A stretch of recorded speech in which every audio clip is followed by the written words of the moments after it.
So next fight we got is apparently the start of the main card. Movsar Evloev versus Nate Landwehr.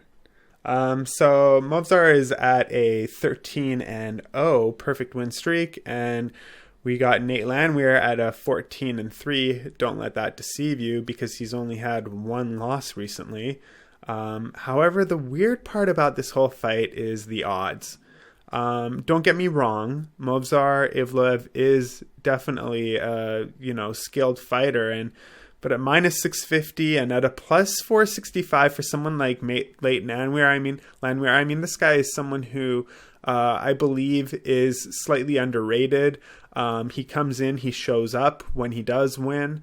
If you look at his loss, he's had more than one, but if you look at his loss, it was to Herbert Burns. Okay, so, and then after that, he fought Darren Elkins, and he beat Darren Elkins. And, Darren Elkins has a lot more fights than this guy does. And I mean, the hard part is that he lost Herbert Burns in the first round.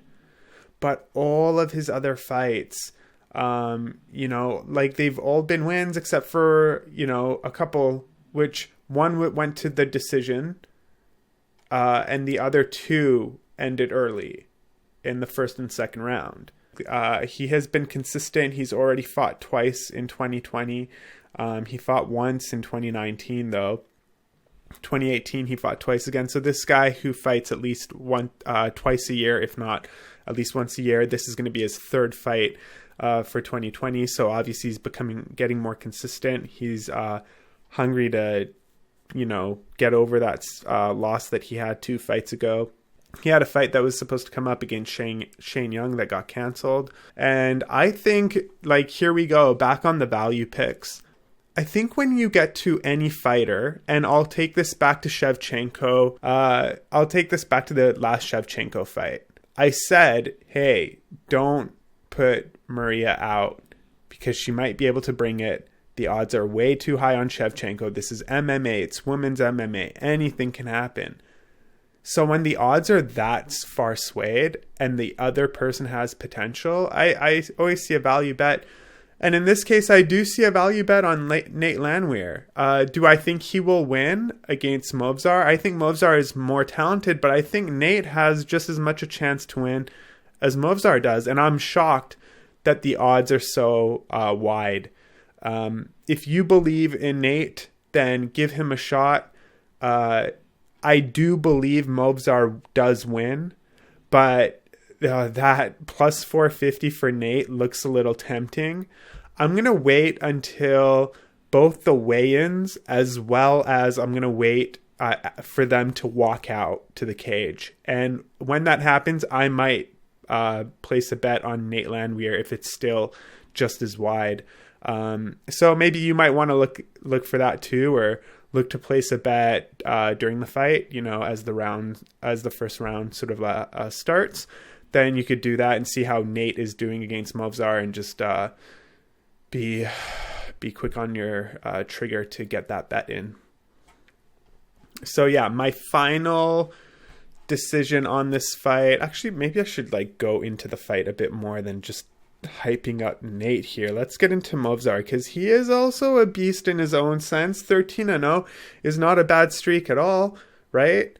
But what? 3 of those fights have been in the UFC. 10 of them have not. Who has he fought? Not exactly people that are well skilled or well known, maybe, but he has done it.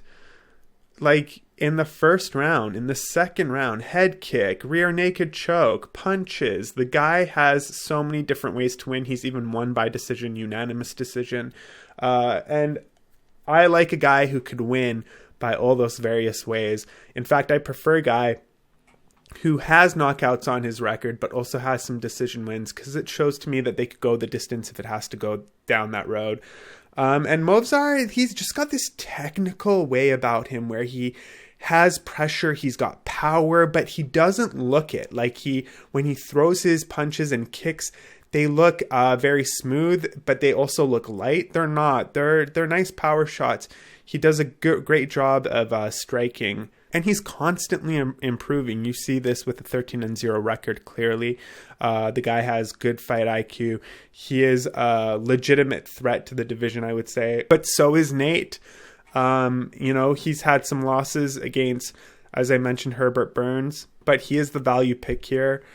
And the problem is that Nate has very high pressure.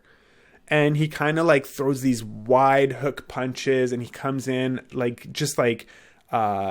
brawls almost, but with a bit more of a technical sense.